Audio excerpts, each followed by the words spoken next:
শেখ হাসিনা এবং আসাদুজ্জামান খান কামালের মৃত্যুদণ্ডের রায় ঘোষণার পর ভারত থেকে একটি ভিডিও প্রতিক্রিয়া দিয়েছে কার্যক্রম নিষিদ্ধ দল আওয়ামী লীগের সাধারণ সম্পাদক ওবায়দুল কাদের। আওয়ামী লীগ এর রায় ঘৃণা করে প্রত্যাখ্যান। 8 মিনিটের ভিডিও বার্তায় ওবায়দুল কাদের বলেন, এটা তো একটা পূর্ব পরিকল্পিত রাজনৈতিক উদ্দেশ্য প্রণোদিত পূর্ব নির্ধারিত একটা অবৈধ ক্যাঙ্গারু কোর্টের সাজানো রায়। পরিবর্তন তো হঠাৎ করে পরিবর্তন আসে না, এটা ইমিডিয়েট একটা ইম্প্যাক্ট আছে, যেটার একটা সুদূর প্রসারী আফটার ইফেক্ট রয়েছে। ওবায়দুল কাদের ভিডিও বার্তায় উল্লেখ করেন, আওয়ামী লীগ এ রায় ঘৃণা ভরে প্রত্যাখ্যান করে এবং আমরা ইমিডিয়েট আমাদের প্রতিক্রিয়া দিয়েছি।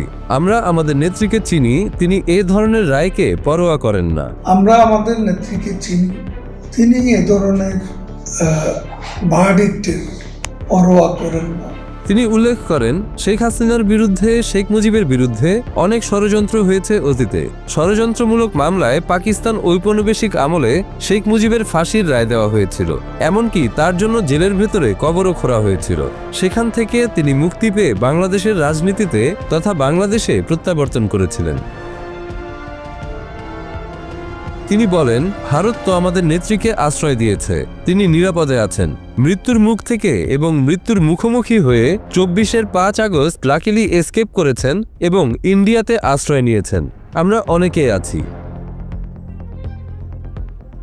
এখন ভারত সরকারের নিজস্ব কৌশল আছে, রণনীতি আছে এবং আজকে বাংলাদেশকে নিয়ে ডিপ স্টেটের যে রাজনৈতিক খেলা, যে গেম, তাদের যে জিওপলিটিক্যাল স্ট্র্যাটেজি, পাকিস্তান আজকে সদর্পে বাংলাদেশকে অন্তর্ভুক্ত করে যে কনফেডারেশন করার স্বপ্নে বিভোর।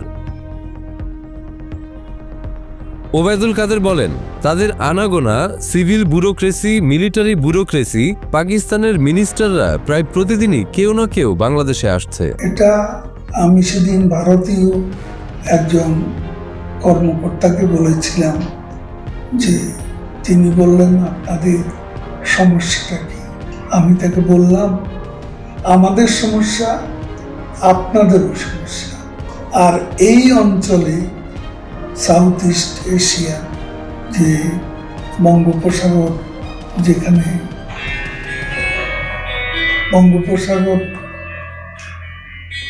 ডিপেস্ট স্টেটের প্রবেশ, সেখানে